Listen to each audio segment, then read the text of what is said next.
Bonjour à tous, j'espère que vous vous portez bien.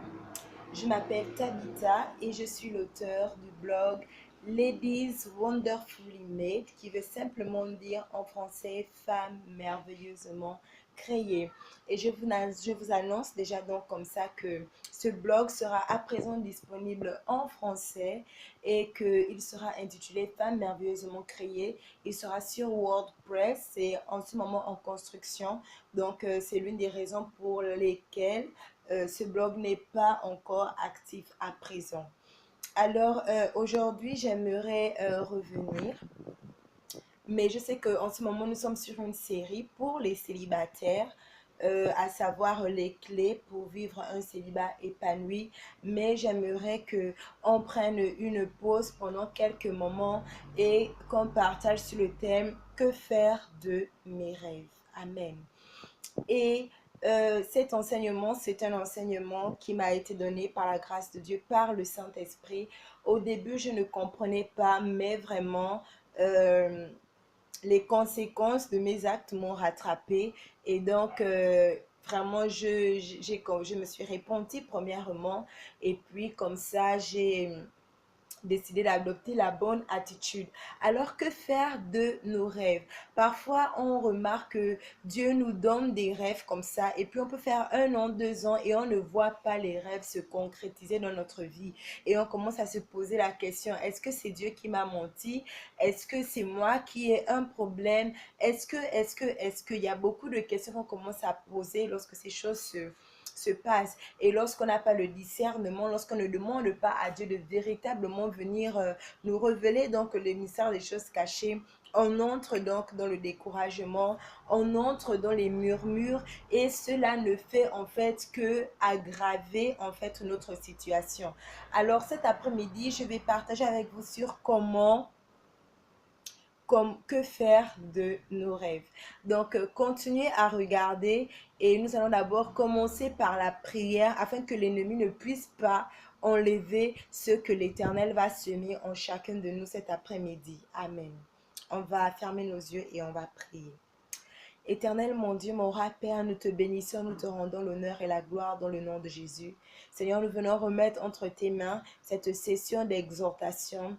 Éternel, je prie pour tous celles qui vont regarder cette vidéo et je prie dans le nom de Jésus-Christ de Nazareth que tu te révèles à eux de la même façon que tu t'es révélé à moi au travers de cet enseignement, que les cœurs soient ouverts et bien disposés pour recevoir ta parole dans le nom de Jésus-Christ de Nazareth. Seigneur, nous prions dans le nom de Jésus que nous ne soyons pas simplement bornés à écouter ta parole, mais que tu nous donnes le vouloir et le faire afin que nous la mettons en pratique au nom de Jésus-Christ de Nazareth. Amen. Amen. Alors, la première des choses à faire lorsque Dieu nous donne un rêve, c'est lorsque nous nous réveillons le matin, c'est quelque chose de positif sur ta vie. Bénis Dieu pour cette révélation qu'il t'a accordée et écris cette prophétie. La Bible dit dans le livre d'Habakkuk, Habakkuk au chapitre 2, que donc il était à son poste et la Bible nous dit que l'Éternel lui a demandé d'écrire la vision sur les tablettes. Alors, la vision doit d'abord être écrite. Tu peux avoir un cahier et je recommande à toute femme qui me suit d'avoir un cahier là où vous mettez particulièrement vos rêves et vraiment cacher ce cahier-là parce qu'on ne blague pas avec les rêves. Amen. Ne vous baladez pas avec ce cahier-là. Mettez ce cahier-là au chevet de votre lit, vraiment dans un endroit où vous savez que personne ne pourra même venir regarder là. Amen. Donc, lorsque tu te réveilles le matin, c'est quelque chose de positif. Bénis Dieu de ce qu'il t'a montré quelque chose de positif qui devait arriver dans ta vie. Après avoir béni Dieu, tu proclames cela dans ta vie. Amen. Et dernièrement, tu dois écrire cela parce que jusqu'à ce que tu vas voir, jusqu'à ce que cette chose s'accomplisse, il te faut prier. Il te faut continuer à proclamer cela sur ta vie. Amen. Et si c'est un rêve négatif, il te faut simplement briser cela au réveil. Ne dépose pas tes pieds à terre sans avoir brisé ça. Amen. Ne dépose pas tes pieds à terre sans avoir brisé ça. C'est que quand tu es sur ton lit et que le Saint-Esprit te ramène le rêve que tu as fait pendant la veille, commence à briser cela au nom de Jésus-Christ. C'est la première réaction que tu dois avoir. Voilà pourquoi c'est important de prier Dieu afin que nos rêves ne soient pas volés, afin que l'ennemi ne vienne pas voler nos rêves. Si tu fais des rêves souvent et que la plupart du temps, tu vois que tu n'arrives pas à te rappeler de ces rêves, il y a un problème et il te faut intercéder, il te faut prier parce que l'ennemi sait que dans ces rêves, il y a la solution à tes problèmes. L'ennemi sait que dans ce rêve, il y a un encouragement pour toi. Donc, si tu es dans ce cas, demande à Dieu vraiment de garder tes rêves dans le sang de Jésus-Christ de Nazareth. Donc, premièrement, en me réveillant, je prie et j'écris donc les rêves que l'Éternel m'a montrés. Deuxièmement, la chose à ne pas faire, il ne faut pas en parler. Surtout nous les femmes, surtout quand c'est quelque chose vraiment de grandiose. Par exemple, tu vois, peut-être tu as tant désiré un enfant et puis tu vois comme ça que bon, voilà, tu vas enfanter.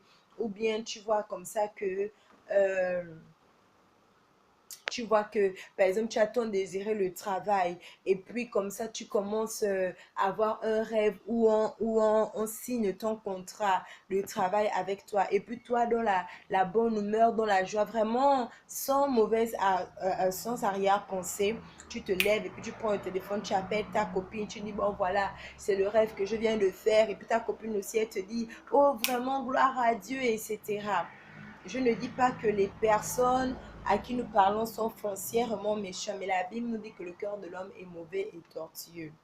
Amen. C'est ce que la Bible nous dit. C'est vrai que quand le Saint-Esprit m'a donné ce message, moi-même, j'étais vraiment choquée et vraiment, moi-même, j'ai vraiment beaucoup dû me répondre parce que à plusieurs reprises, il m'a dit, ferme ta bouche, mais moi, j'ai parlé. Je me suis dit, bon, celle-là, elle est chrétienne, elle ne peut rien faire. Mais l'ennemi rôde, il rôde et lorsqu'il y a une porte, il entre par là. Donc, lorsque Dieu te donne un rêve, n'en parle pas. Toi, tu continues à prier. En fait, tu notes ça.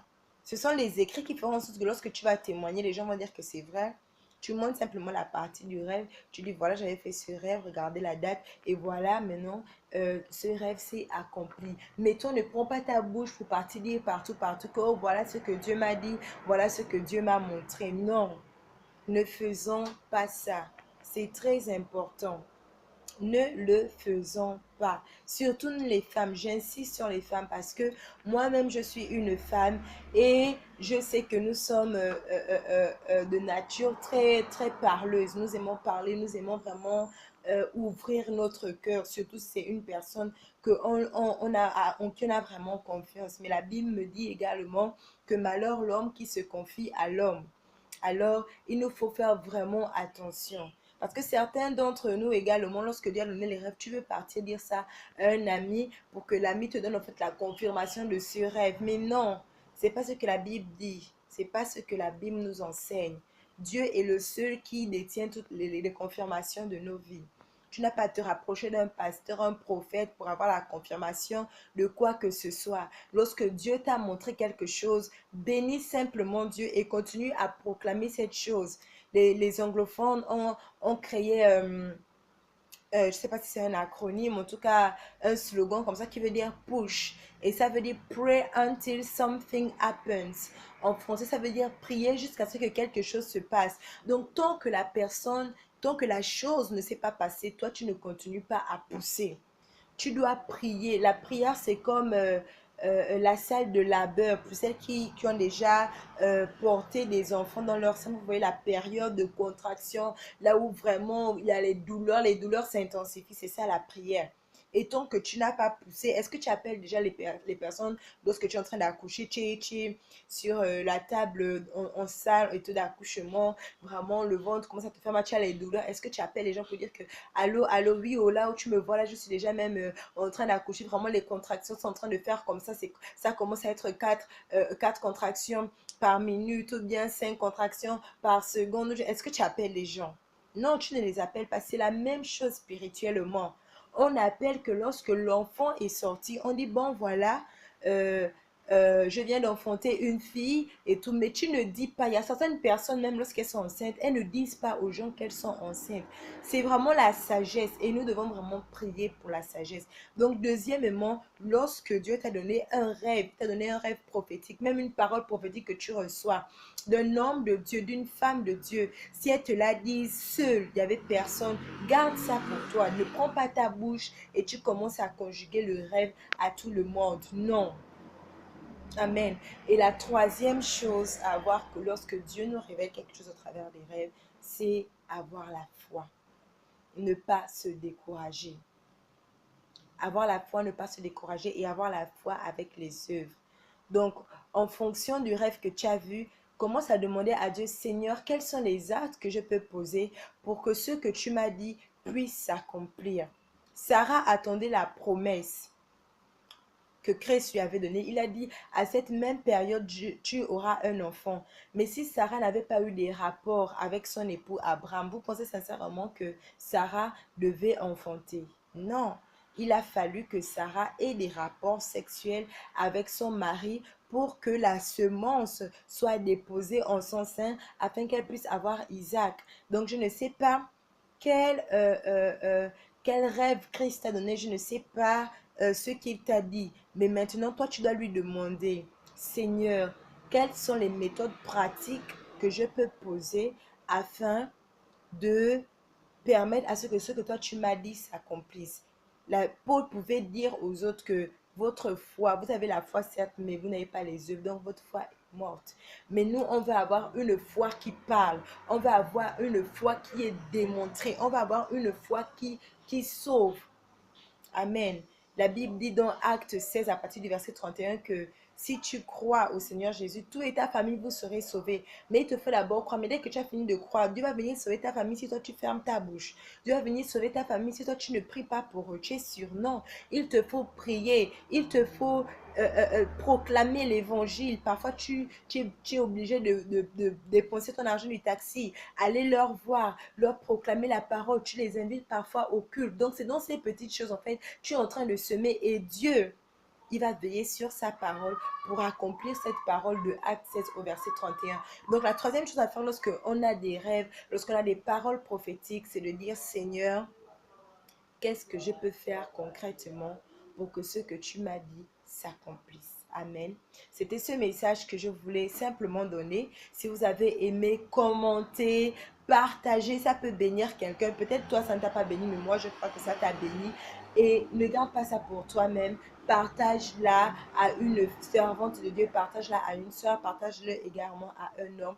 Et n'oublie pas de t'abonner afin de ne rien rater sur ce que le Saint-Esprit me révèle, car je crois qu'il y a une parole pour toi dans tout ce qu'il me révélera. Si tu n'as pas encore été sur mon blog, vas-y, tape simplement sur la barre de recherche www.ladieswonderfullymade.blogpost.com.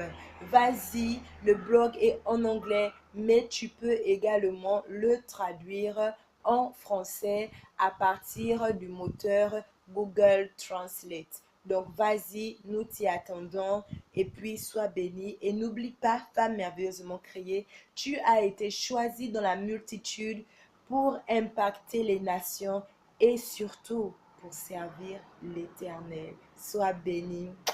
Dieu vous aime.